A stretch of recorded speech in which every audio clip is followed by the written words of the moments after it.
Hi, everybody. It's Ashley Bradley, the Intuitive Business Coach. And today we're talking about how and why you want to find your niche for business. And I'm always creating content and videos around the questions that I get asked the most often. And I will tell you that there's a few things that we're going to cover, just so you know the breakdown. I'm going to first talk about what a niche is, and some people say niche, but I say niche. So we'll talk about what it is and why it's important. We're going to talk about my recommendations on finding your niche. And then lastly, I'll give you my own kind of journey experience story about how my niche has unfolded. So first, if we're going to just define what a niche is, it is identifying a specific part of the population that you serve. So if you are, for example, an author, somebody that writes books or creates content for people, you wouldn't want to just say that I create and write for everybody, because as the common saying goes, if you try to speak to everyone, you'll speak to no one. So you would want to really know, okay, what are the messages that I'm going to pull through?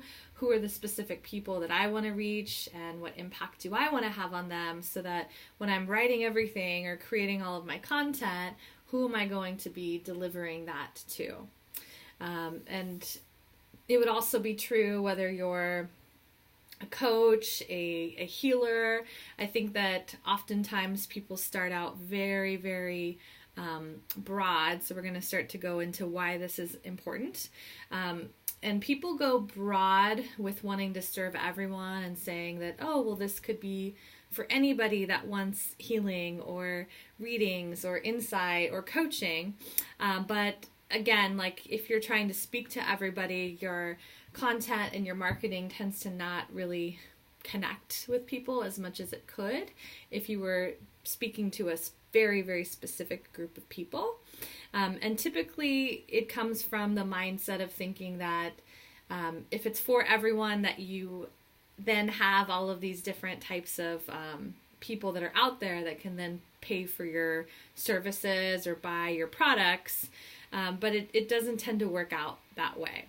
So while it seems like you might be speaking to or reaching or delivering something to less people, you're going to be converting more of those people into paying clients if you start to niche down and get more specific to where you're really, really serving their needs and connecting with them on a true level. So that's the what it is and why it's important. And I'll share with you as well that it's not only the what you do and what you provide, but it's also what you're known for. I think that those are two things to think about when it comes to defining your niche. So what you actually do and deliver. For instance, what I do and what I deliver would be readings and coaching, primarily the coaching, right? So I could talk about all my products and what I do and my services. And what I'm known for is something that's very different, that also starts to define on a deeper level who it is that I'm reaching. So being known for having a different approach to business, kind of intuitive business strategy. These are all things that I would be known for, that oftentimes the two, what you're known for and what you offer, they work together, they support one another, but I just want you to think about it as two very different things that both work into and inform your niche, and they either inform it or they might be defined by it. So there's sort of this synergy between the two of them. Okay, let's talk recommendations around your niche, because again, people are always asking me, how do I find it? What do I do? So the first thing I'm going to share is a recommendation that was shared with me many times early on, and I didn't really want to hear it because I just wanted to have the quick, easy solution so I could just find what I was looking for and have my magical answer. But I was often told that you don't find your niche, that your niche finds you. I didn't like that answer, but I have found that it's very true. I will tell you that as I go into my journey in a little bit, that sometimes when you are trying to find something that fits, you're only open to a certain set of possibilities of what you think makes sense based on your background. But as you start to work with many different people, you'll start to notice that you're attracting a certain type of audience. You're attracting a certain type of population that seems to share something in common. And sometimes it's not what you thought. What you attract might not be what you initially thought. So I do recommend being open if you're more in the beginning of your business, being open to working with many different types of people and letting that be okay for the time being. And maybe you try on different niches and try out different things, but then you start to discover and be very aware of the commonalities in the clients that you are actually magnetizing and attracting, and realizing that you can start to hone in and get more specific based on what you're actually seeing as the results. I will tell you that your purpose and your impact is another thing that's going to really start to define some of the niche, the niches that you would work with, that you would work within. And the recommendation would be that you either keep I would say like your service very specific, right? So it's a very specific service or product that could be a niche, right? Or that you might have a very specific audience, but that the service and products might be many different things that very specific audience would want. So those are two different ways that you could think about it. But really what it comes down to is it never works to try to be all things to all people. That many times people are wanting to go to a specialist, someone that's going to be very skilled at creating something specifically for them or providing a service for someone that understands the position that they're in. So it's important that you start to get clear on that and see that connection and not try to be or position yourself as an expert in everything. So if you're thinking about your purpose as the impact that you want to have and what specific audience you want to have, since I always talk to people about purpose. If you watch some of my other videos or you've spoken with me before, you'll know that when I get clear with people on purpose, it has to be very, very specific. So you can start to think about that purpose that you want to have, the impact you want to have on the world and the people around you, and that starts to inform who it is that you're going to speak to, who it is that you're going to create products for. So that's another way to find it.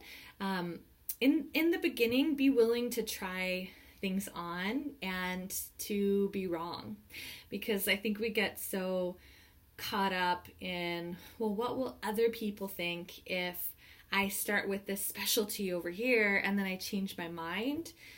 No one cares. No one's really paying that much attention to you. That's just the internal dialogue of things that we like to make up. And oftentimes that's how you learn. You learn by trying. Just try it and see what happens. So allow yourself, if you're really feeling that urge, that desire to get more specific and you don't want to be too general to see what you attract, allow yourself to just try things and to learn from them and to be okay with it. A book that really helped me start to think about this in an initial way, although when I read that book, I can tell you it's changed since then, was a book called Book Yourself Solid that's targeted towards service-based professionals. And there's some great chapters in there that have coaching style questions that help you to explore who you want to serve, what you want to help them with, what you want to be known for. And so even if you just do those specific chapters of the book, that was something that I used early on, in addition to working with my own coaches. Now I'll tell you my journey with my niche so that you can also see that this has all played out in my career. I did start out coaching in a very broad way. I didn't necessarily have a specific title. I think I was I was initially, when I coached, I was actually more leaning towards career coaching, because my thinking at the time was going for what made sense. I had a recruiting background, and I put myself into the box of, I will have more credibility with this audience with career coaching, since recruiting and career coaching were similar. So I went based off what made sense, and a lot of that was very connected to the purpose stuff. So it worked for me at the time. But I think in retrospect, I look back and I see that I had like these blinders on, that I was very limited in terms of what was possible for me based on what I thought was expected of me. And so that was created from a very limited place.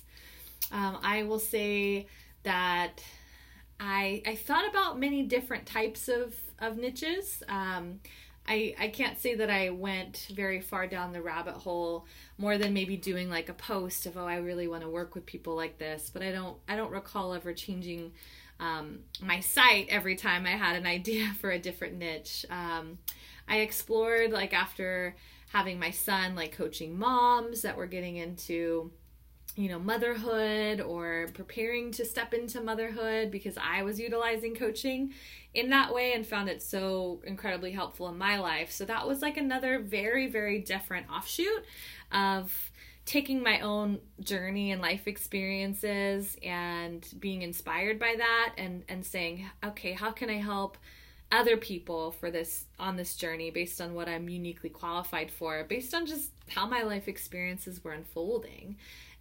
Because many times the skill sets that you have, whether you're a healer or a reader or some other, if you have another kind of spiritual practice or service-based offering, there's so many different places that it can apply, and so many different people that you can really shift your services to apply towards as your journey unfolds. And I will say, with me landing, like being the intuitive business coach and working with business owners, I had worked and had a mix of clients that were business owners, and just as people had told me, and they had given me the advice of, your niche will find you when it's time. I remember at one point looking around at all of the clients that I had and saying, wow, like, everyone's a business owner. Everyone has a business. And my mind, like, had a certain, I think, preconception of what being a business coach meant. And it really stopped me from ever exploring that as a possibility, as this is going to be my niche and my specialty. Once I opened to that and I started to see the possibility, that was what opened me to saying, okay, so while I might provide services for these business owners, what kind of business owners do I want to work with? And what do I want to be known for? I don't want to be like the kind of old white guy in a suit type of business coach, right?